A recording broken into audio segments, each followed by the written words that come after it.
જ્યારે શબને બાળવા માટે સ્મશાનમાં જઈએ એટલે ત્યાં પણ બધા ગ્રુપમાં બેઠા હોય, 5 અહીંયા બેઠા હોય, 5 અહીંયા બેઠા હોય, બધા પોતપોતાની રીતે વાતો કરતા હોય. શું કહેતા હોય? બિચારા કેટલો ઢવડો કર્યો પણ ભોગવી ન ગયા. માંડ ભેગું થયું, ભોગવવાનો વારો આવ્યો ત્યાં બિચારા વયા ગયા. આમ જ થાય છે બધાનું. આપણે કોને ખબર કેટલું ભોગવીશું. આના કરતા છોકરાને કહી દે કે તમે કરો બાપા, અમારે તો એ મજા કરવી છે. એટલી જ્ઞાનની વાતો કરે, એટલી જ્ઞાનની વાતો કરે કે આપણને થાય કે આ ઘરે આવીને વૈરાગ લાગી જાય, આ ઘર ન મૂકી દે ક્યાં. આટલો વૈરાગ્ય લાગી જાય. પણ જેવો સ્મશાનથી નીકળે, ગામના પાદરમાં આવે અને ડંકી નીચે બેહીને નાઈ લે એટલે બધો સ્મશાન વૈરાગ્ય ધોવાઈ ગયો. બધું ત્યાં ત્યાં મૂકી દે.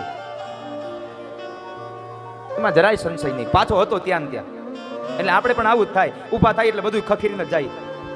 આઈનું આયા ભેગું લઈએ જ હું કામ જવું જોઈએ?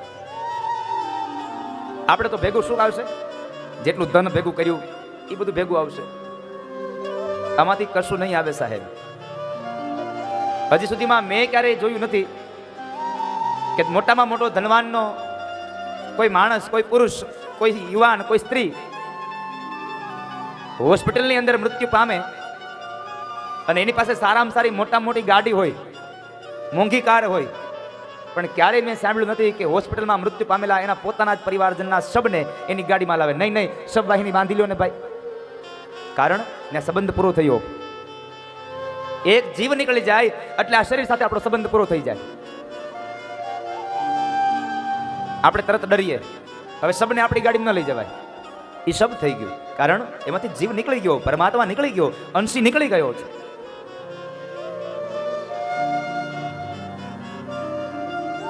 ક્યારે હજી સુધીમાં કોઈ મોટી કારમાં આપણે એને લાવ્યા હોય આવું બન્યું જ નથી. બસ એના માટે શબ વાહિની બાંધી લ્યો.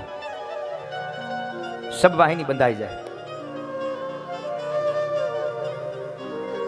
અરે એને ક્યાં કરો છો? ઘરે આવશો, ઘરે આવ્યા બાદ એને પલંગ ઉપર નહીં સુવાડે, એને ગાદી ઉપર નહીં સુવાડે, જમીન ઉપર ગાયના છાણનું લીપન કરી અને ત્યાં સુવાડી દેશે. કારણ હવે આને પલંગમાં ન સુવાડાય. અને જો એને પલંગમાં સુવાડો અને પછી પલંગ તમારા ઘરમાં રહે, તમારા ઘરની એક પણ વ્યક્તિ પલંગમાં ન સુવે કોઈ દી. કારણ આમાં એ શબ હુવાયું હતું. એટલા ડરે. સાંજના સમયે મૃત્યુ થયું હોય ને કદાચ આખી રાત શબને ઘરમાં રાખવાનું થાય ને તો એ જ શબ, જે બાપ છે એ બાપનો સગો દીકરો આખી રાત શબ પાસે ન બેસે, ડરે. એ પત્ની પણ ન આવે, ડરે. કારણ હવે મારો સંબંધ પૂરો થયો છે.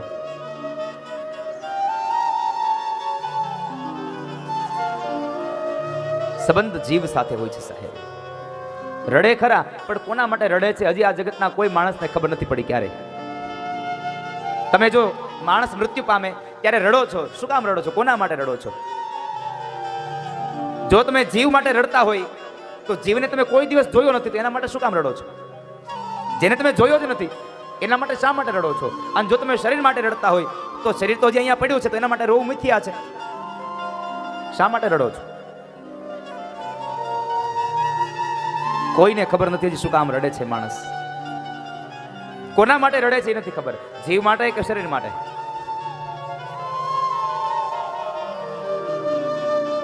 ભગવાને સુંદર મજાનો આ દેહ આપ્યો. આ દેહને સાર્થક બનાવજો બાપ. નહીં ગાડીમાં દેહને લાવે.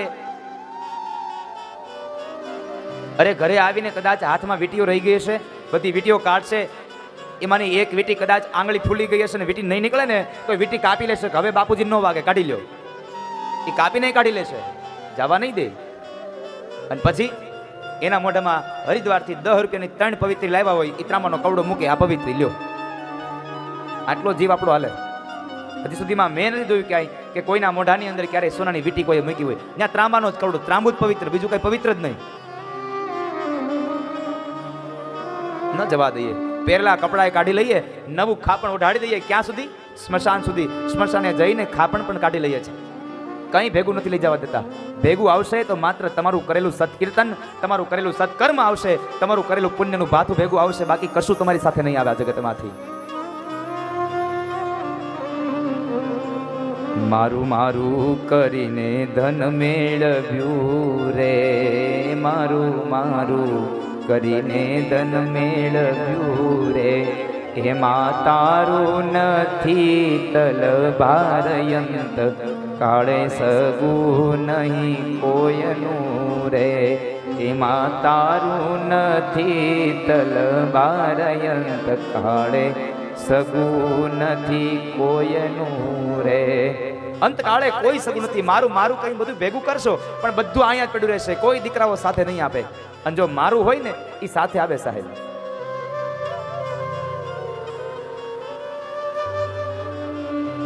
આ શરીર ગમે તેટલું રૂપાળું હશે પણ ક્યારેય કોઈ ઘરમાં નહીં રાખે. કોઈ દીકરો એમ નહીં કે મારા પપ્પા મને બહુ વાલા હતા, બે દી ભલે ઘર માર્યું શબ્દ નહીં. જવા દો, હવે પતી ગયો સંબંધ. અને 5 દિવસ શોક રાખશે અને વળી પાછા મિષ્ટાન ખાઈને ભૂલી જશે. તારો દેહ રૂપાળો રે નહીં રાખે ઘરમાં ઘડી. તારો દેહ રૂપાળો રે નહીં રાખે ઘરમાં ઘડી. તારો દેહ રૂપાળો રે નહીં રાખે ઘરમાં ઘડી. તારો દેહ રૂપાળો રે નહીં રાખે ઘરમાં ઘડી. તારા સગાને સંબંધી રે થોડા દીમાં ભૂલી જાશે. તારા સગાને સંબંધી રે થોડા દીમાં ભૂલી જશે.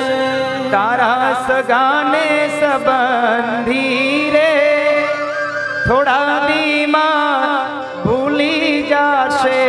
તારા સગાને સંબંધી રે થોડા દીમાં ભૂલી જશે.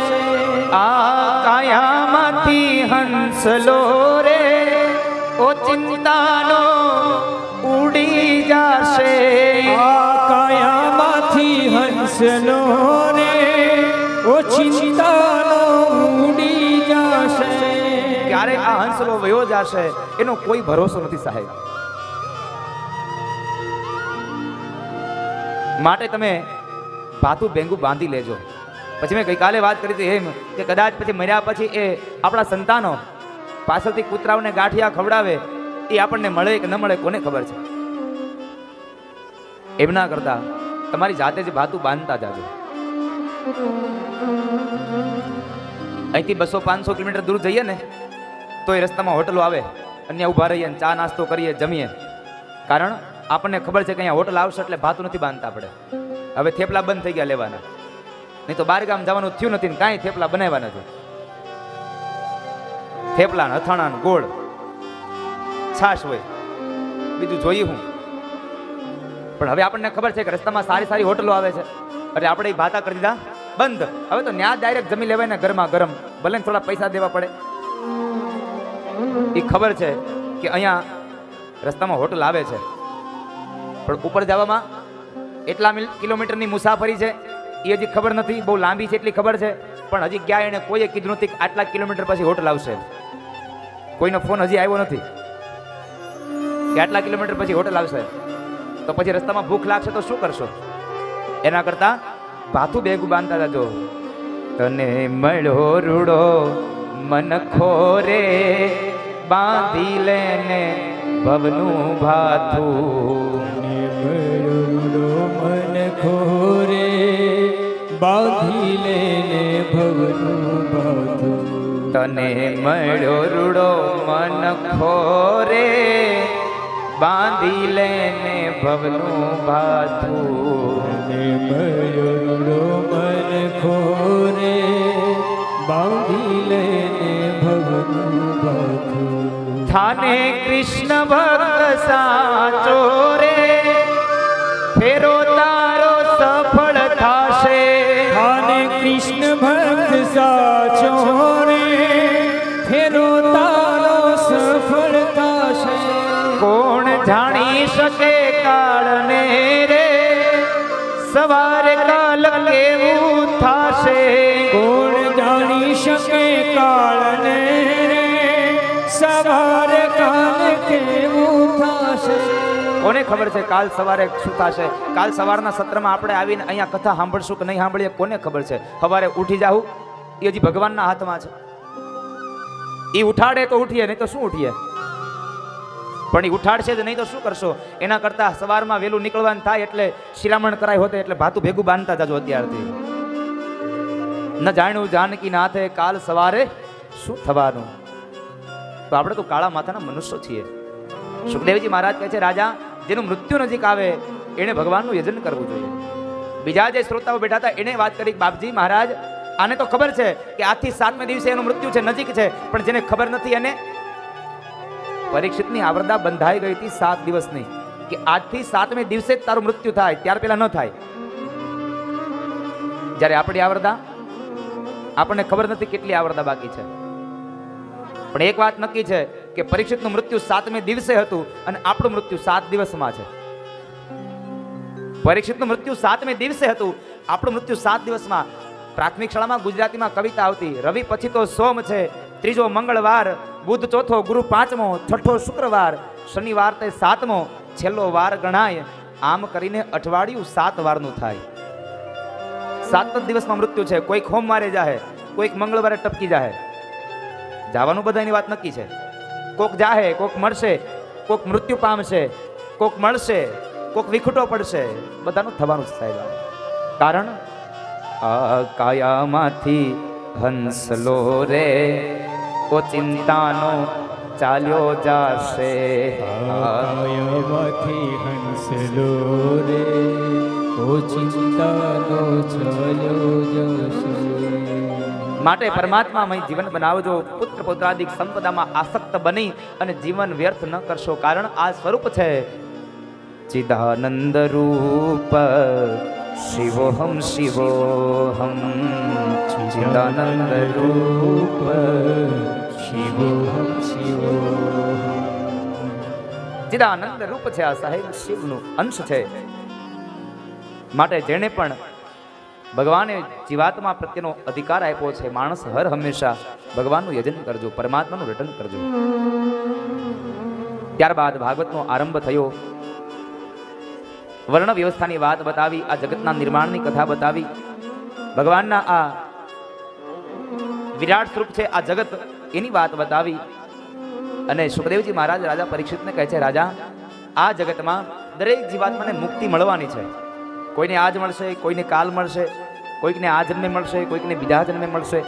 મુક્તિના 2 પ્રકારો છે. કોને કેવી મુક્તિ લેવી એ નક્કી તમારે કરવાનું છે. એક સદ્યો મુક્તિ અને ક્રમ મુક્તિ. 2 પ્રકારની મુક્તિ છે. જો આને આપણી તમારી ભાષામાં સમજાવું તો મુસાફરી કરવાની વાત નક્કી છે, મરવાનું છે નક્કી છે.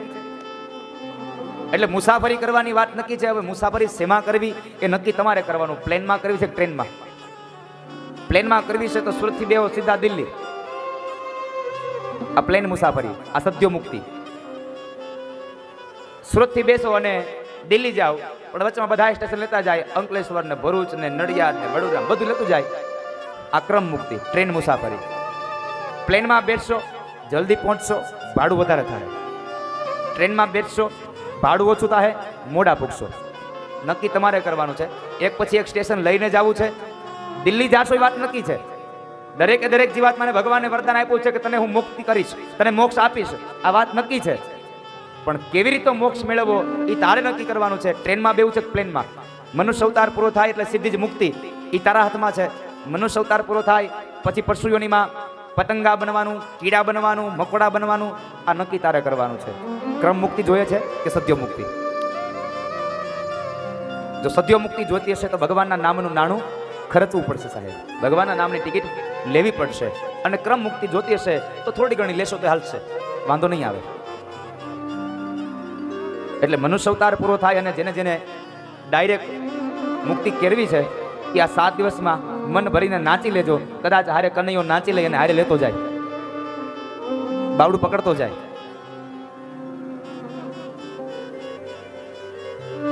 ભાવથી સબ નાચી લેજો બાપ, ગાઈ લેજો કૃષ્ણ ગીતને.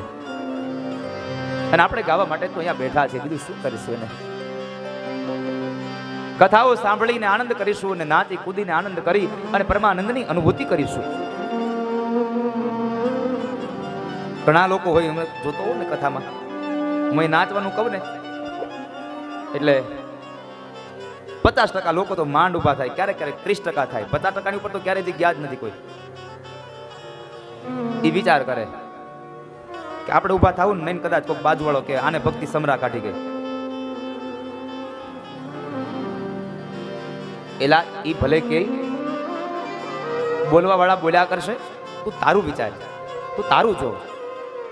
અને નરસૈયો કહે છે, હરીને ભજતા હજી સુધી કોઈની લાજ જતા દીઠી નથી, હરીને ભજતા સુધી કોઈની લાજ જતા દીઠી નથી. જેણે જેણે હરીને ભજ્યા છે એમાં ક્યાં કોઈની લાજ ગઈ છે સાહેબ? એમાં લાજ ન જાય, એમાં તો પોઠો પડીને ભાગે. જેને જેને હરીને ભજ્યા છે એમાં આપણી લાજ નહીં જાય, લાજ હરીની જશે. નરસૈયો કહે છે કે એ કનૈયા, આ કામ મારું નહીં, આ કામ તારું છે, અને જો તું નહીં આવે તો લાજ મારી નહીં જાય, લાજ તારી જશે. બધાય કહેશે કે તો તને નરસૈયો માને છે, આ લાજ તારી ગઈ. માટે કનૈયા કામ તું કરજે, મારી આ જવાબદારી નથી, જવાબદારી તારી છે. અને જ્યારે આવું તમે ભાવ રાખો ત્યારે કૃષ્ણ આવી અને તમારા કામ કરી જાય. ચાહે પછી એ નરસિંહ મહેતાના પિતાશ્રીનું શ્રાદ્ધ હોય તો ભલે, અને કુંવરબાઈનું મામેરું લઈને જવાનું હોય અને એમાં પથરો હોનામાં મૂકવાનો હોય તો ભલે સાહેબ, એ કામ કરી જાય છે. પણ જેને હરીને ભજ્યા છે એના કામ થયા છે. અરે કૃષ્ણ, કદાચ મને તો નવાઈ એ વાતની લાગે છે, આપણે કૃષ્ણને એકને જ માત્ર ને માત્ર પૂર્ણ પુરુષોત્તમ કહીએ છીએ. માત્ર પૂર્ણ પુરુષોત્તમ કૃષ્ણ એક જ છે, બાકીના બધા અર્ધનારીશ્વર છે. કૃષ્ણ પૂર્ણ પુરુષોત્તમ છે. આજનો પુરુષ પણ અર્ધનારીશ્વર છે, કળિયુગનો પુરુષ પણ અર્ધનારી છે. આ પૂર્ણ પુરુષ છે. કદાચ નરસિંહ મહેતાનું રૂપ લઈને જાય એમાં નવાઈ નથી, કદાચ મીરાબાઈના ઝેર પીવા જાય એમાં નવાઈ નથી, શામળસોળ શેઠ બની જાય એમાં નવાઈ નથી. નવાઈ તો ન્યા છે કે સકુબાઈના ઘરના છાણ વસદા કરવા માટે થઈ અને જેને પૂર્ણ પુરુષોત્તમ કીધો છે એ બાઈનું રૂપ લઈને જાય, સ્ત્રી બનીને જાય અને સકુબાઈને કહે, સકુબાઈ તમે જાત્રા કરો, ઘરના છાણ વસદા અમે કરશું સાહેબ. આ સ્ત્રી બનીને જાય છે. વવારું થઈને વાલો આવ્યો, કરવા ઘરના કામ, લીધા સકુબાઈના રૂપ. એ સકુબાઈનું રૂપ લઈને ધરીને આવે, કારણ ભગવાનની ભક્તિમાં એને સકુબાઈને ભાવ જાગ્યો. જ્યાં સુધી ભગવાનની ભક્તિમાં તમને ભાવ નહીં જાગે ત્યાં સુધી પરમાત્મા તમારું કામ નહીં કરે સાહેબ. પણ મસ્તીથી ગાઈ લેજો તમે. અને જ્યારે માણસ મસ્તીમાં ડૂબી જાય ને ત્યારે ક્યાં વ્યો જાય, શું કરે એની કોઈ ખબર ન રહે. મુझे मेरी मस्ती कहाँ लेके आई, मुझे मेरी मस्ती कहाँ लेके आई, मुझे मेरी मस्ती कहाँ लेके आई, जहाँ मेरे अपने सिवा कुछ नहीं, जहाँ मेरे अपने सिवा कुछ नहीं, मुझे मेरी मस्ती कहाँ लेके आई, मुझे मेरी मस्ती कहाँ लेके आई.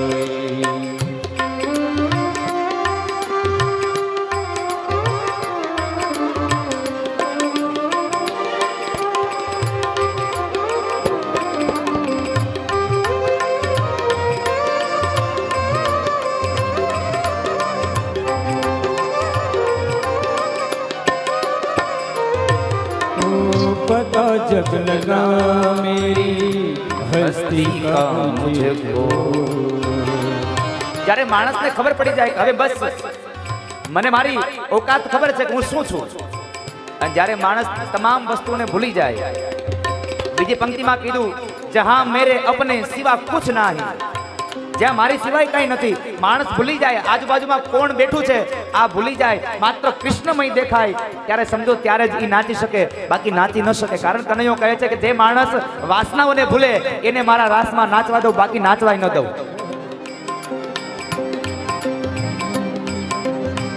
पता जब चला मेरी हस्ती का मुझको, पता जब लगा मेरी हस्ती का मुझको, सिवा मेरे अपने, सिवा मेरे अपने कहीं कुछ भी नहीं। मुझे